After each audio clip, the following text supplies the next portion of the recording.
Shalom, meus amados, graça e paz. Quero gravar aqui uma aula hoje, uma aula especial. Vamos falar um pouquinho sobre a disciplina do Senhor, né? Os frutos benéficos de uma disciplina que é entendida e os frutos maléficos de uma disciplina que não é entendida, certo? Vamos ler em Hebreus, capítulo 12, versículo 5 em diante, diz assim: Esquecestes a instrução que como a filhos vos diz: Filho meu, não menospreze a disciplina de Yahvé, nem desanime, não desmaie quando seja admoestado por ele. Porque Yahvé a quem ama disciplina, certo?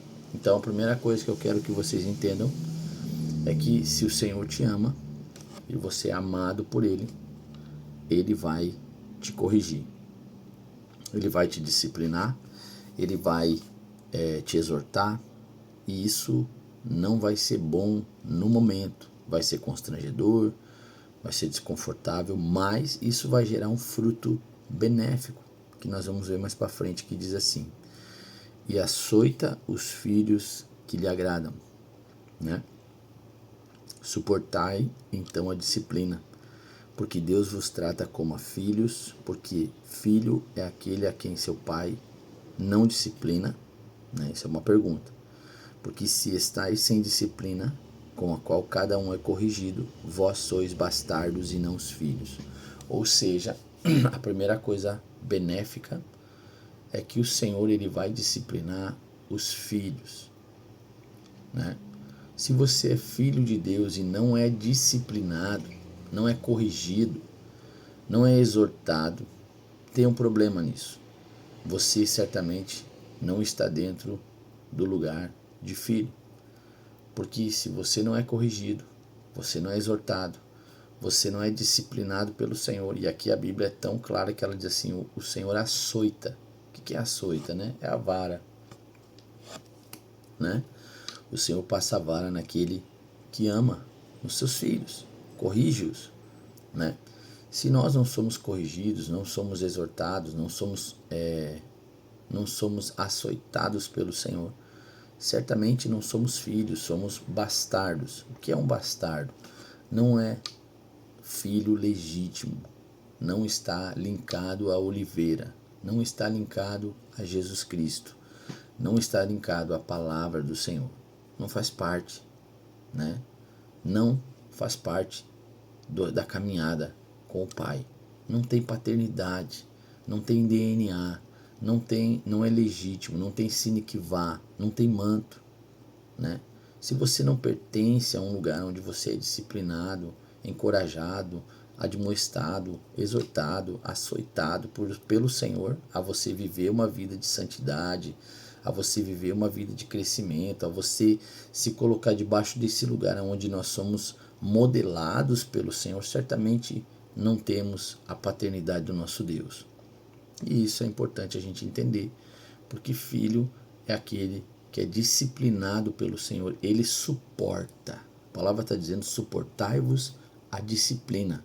Ele não está dizendo para você fugir da disciplina, ele não está dizendo para você se levantar contra a disciplina, ele está dizendo suportar, suporte. Eu preciso permanecer na disciplina do Senhor, num lugar onde eu estou crescendo, onde eu não tenho direito de fazer o que eu quero, mas eu preciso fazer o que é certo. Eu preciso fazer o que é certo, o que a palavra nos diz que precisa ser feito. E isso muitas vezes é desconfortante, mas é para o nosso crescimento. Filho precisa crescer, certo? E ele segue falando: pois se nossos pais na carne nos disciplinavam, que ele está falando dos pais terrenos, biológicos, e nós os respeitávamos, quanto mais, pois devemos nós sermos submissos ao nosso Pai dos Espíritos e seremos salvos. Ou seja, ele está falando, fazendo uma ponte entre a biologia, entre os seus pais biológicos. Quando nós éramos exortados, né, disciplinados pelos nossos pais, o pai passava o laço, nos puxava a orelha, nos xingava, né, não deixava a gente fazer, e a gente respeitava-os. A gente respeitava os nossos pais biológicos, e alguns ainda respeitam, né? Por que não devemos respeitar muito mais o nosso Deus, que é nosso Pai eterno, é o Pai dos Espíritos, né? Como não devemos honrá-lo, como não devemos respeitá-lo, como não devemos ouvir a disciplina, sermos açoitados quando estamos errados e mudarmos o curso e alinharmos nossas vidas, alinharmos nosso coração e nos submetermos à paternidade do Senhor, né? Então isso é importante a gente entender. Mas Deus, olha só, porque eles nos disciplinavam por curto tempo, como lhes parecia bem, mas Deus nos disciplina para nosso benefício. Olha onde está o benefício, na disciplina, para que sejamos participantes de sua santidade, ou seja, qual que é o intuito de Deus nos disciplinar? Não é porque Deus gosta, Deus não é masoquista. Por que Deus nos disciplina? Por que Deus nos açoita? Por que Deus nos corrige? Né? Por que somos corrigidos pelas Escrituras? Por que somos corrigidos pela palavra? Por que somos corrigidos pelo Senhor? Para que nós somos participantes, né? Para que isso nós possamos ser participantes da sua santidade, da sua bondade, do seu trono, né? Nós possamos fazer parte da família de Deus, né? Os filhos de Deus, sermos herdeiros de Deus, co-herdeiros com Cristo, receber a herança de Deus. Por isso, receber a exortação, receber a disciplina, receber um açoite do Senhor, uma vara do Senhor, muitas vezes é para que a gente não sofra. O pai que disciplina é porque ama, não quer ver o seu mal, não quer ver você morrer, não quer ver você sofrer. A disciplina do Senhor vem para te proteger, vem para te levar a crescer, vem para te levar a andar, vem para te levar a desbravar, vem para te levar a conquistar. O Senhor nos disciplina porque nos ama, não porque nos quer mal. Por isso a disciplina muitas vezes é desconfortável. Os nossos pais terrenos, biológicos, nos disciplinavam por um curto tempo. Mas o Senhor nos disciplina para a vida eterna, para morar com o Senhor, para ser herdeiro daquilo que o Senhor projetou e daquilo que Ele está preparando para nós poder acessar os lugares que Ele separou para nós vivermos aqui, as bênçãos separadas na eternidade para nós aqui. Nós precisamos ser corrigidos, né? Como diz o livro de Hebreus, o filho, enquanto ele é menino, ele é imaturo, né? Enquanto ele ainda é inocente, ele nada se faz de um escravo. Ele precisa ser guiado por um tutor, né? Mas quando ele cresce, ele amadurece, né? Ele passa pelo tempo da disciplina, que é um tempo, né, cara? É um tempo. Quando ele amadurece, o homem interior, ele começa a entender, ele começa a caminhar movido pelo Espírito do Senhor, andando nas Escrituras, honrando a Deus. O Senhor consegue entregar a ele o que separou para ele, porque é maduro, não vai botar fora. Entende? A maturidade vem através da disciplina. A disciplina não é ruim. A disciplina é a correção de Deus para nós vivermos eternamente, certo? Contudo, nenhuma disciplina se considera como alegria no momento. Olha o que ele está falando. Nenhuma disciplina ela é comemorativa no momento. Ela é difícil. Às vezes é constrangedor. Às vezes a gente tem o perigo de achar que não somos mais amados. Não é bom. Eu sou a pior pessoa do mundo. Tudo isso é normal, né? Porque no momento realmente ela funciona desse jeito. Mas com tristeza, né? Um momento de arrependimento, de entender que realmente poderia ter feito diferente, deveria ter feito diferente, não fiz. Mas no final produz fruto de paz e de justiça aos que nela têm sido exercitados, ou seja, a disciplina do Senhor. Quando ela vem sobre nós, nós precisamos ser exercitados no quê? Na obediência. Obedecer a Deus é um exercício. Obedecer ao Senhor é um exercício diário, meus amados.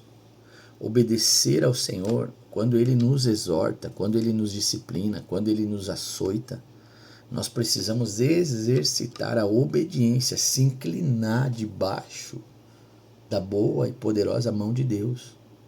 da boa, perfeita vontade do Senhor.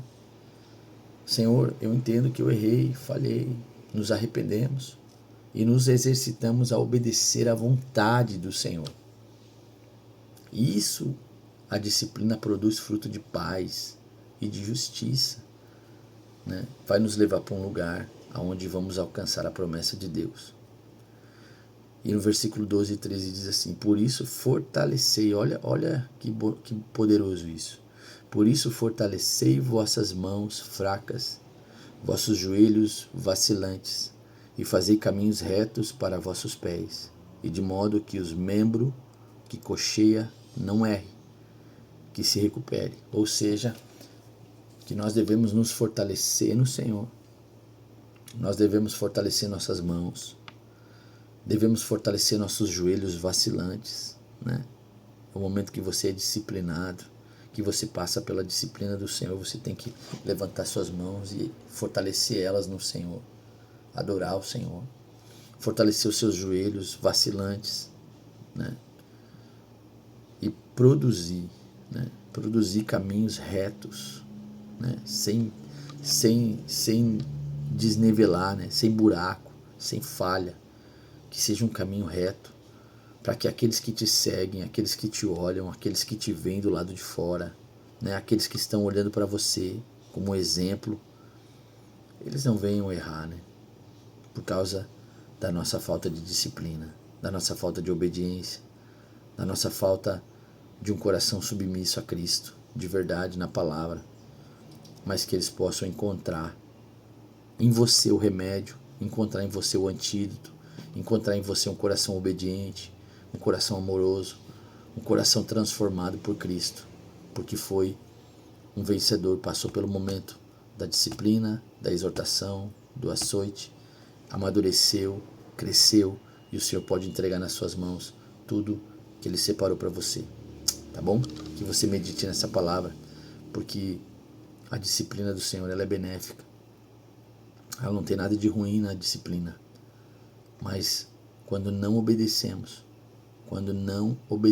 à disciplina do Senhor, ela se torna maléfica, porque a rebelião, a teimosia e o coração obstinado por não obedecer ao Senhor e não ouvir a sua voz, vai fazer muitas vezes a gente cair num lugar chamado juízo, onde a presença de Deus, ela não consegue nos guardar, nos esconder, ficamos sem sombra, ficamos sem remédio, ficamos sem alimento, ficamos sem a cura de Deus, porque estamos caminhando errantes, estamos levando o povo também, aqueles que te olham, a errar, tá bom? Então guarde isso, meu querido. Deus te abençoe, forte abraço.